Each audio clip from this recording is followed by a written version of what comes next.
Assalamualaikum warahmatullahi wabarakatuh. Ketika orang akan sakit, Allah akan menurunkan 4 malaikat. Yang pertama, Allah utus malaikat untuk mencabut dari mulutnya kenikmatan. Apanya? Rasa dari mulutnya tuh. Jadi kenikmatan dicabut. Makanya orang sakit apa juga agak enak, nikmat dari mulut itu. Hambar. Kalau orang kita bilang antak gitu ya. Apa juga kagak enak. Malaikat yang kedua suruh mencabut dari mukanya apa? Keceriaannya. Jadi apa orang sakit itu apa? Pucet aja. Lemes. Kelihatan tuh pucet itu mukanya. Walaupun pakai bedak 7 cm pun ya, tetap itu apa? Pucet sakit. Lalu malaikat yang ketiga ya mencabut dari orang yang sakit itu apanya? Kebugarannya dari badannya. Makanya orang sakit bawaannya apa? Lemes gitu. Orang lagi sakit segen banget apa begawe. Dia mah emang kagak sakit juga emang segen begawe ya apalagi sakit gitu. Males, emang lemes gitu. Emang Allah cabut dari mulut, dari muka, dari badannya. Terakhir ya malaikat diutus oleh Allah untuk menggugurkan dosa-dosanya tuh. Makanya orang sakit itu apa? Diampunin dosanya. Makanya ada yang bilang kalau ada orang sakit itu lagi disayang sama Allah. Karena apa?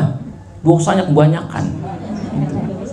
Kagak mau minta ampun. Bisa jadi Allah punya cara untuk mengampuni dosa hambanya dengan cara dikasih sakit. Makanya orang dikasih sakit syukur gak? Bersyukur juga. Bersyukur dan bersabar. Jangan ngangluh gitu ya. Apa ngangluh? Ngeluh. Ya tapi memang sudah manusiawi. Kita kalau dikasih sakit pasti akan apa? Ngeluh. Ya Allah, ada orang sakit, ya Allah, mati aja mati. Dikata mati enak kali ya.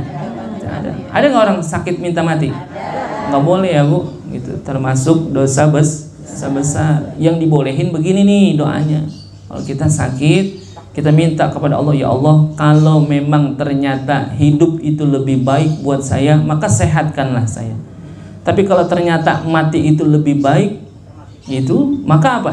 Cabutlah nyawa saya dalam keadaan husnul khotimah. Gitu boleh kalau begitu. Tapi kalau tibang sakit gigi aja, ya Allah, mati aja kali ya katanya.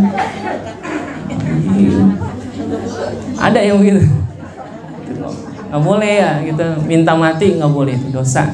Dan ketika seorang itu akan sembuh, Allah utus lagi tuh malaikat yang tadi mencabut dari mulutnya kenikmatan makannya, itu dikembalikan lagi sama malaikat tuh.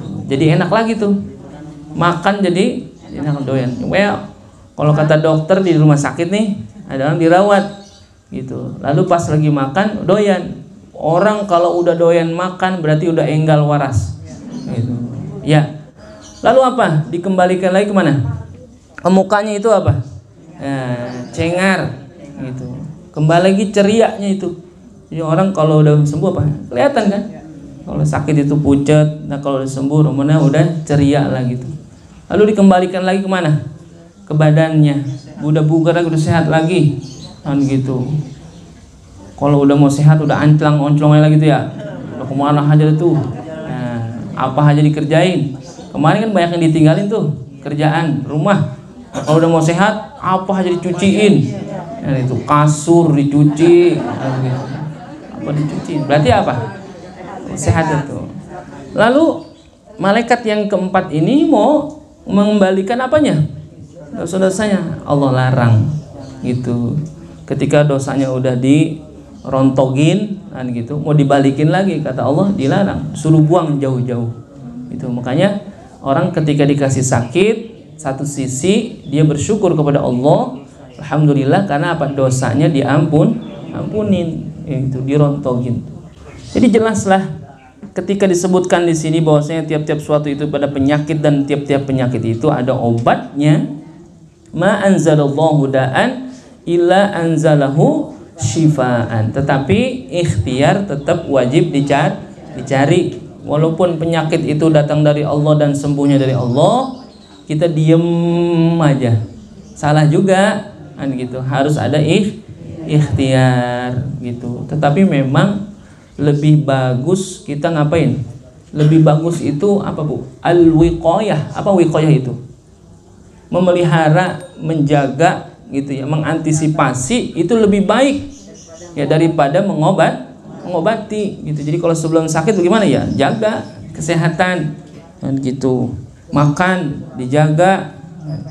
Jangan kemaruk apa aja dimakan.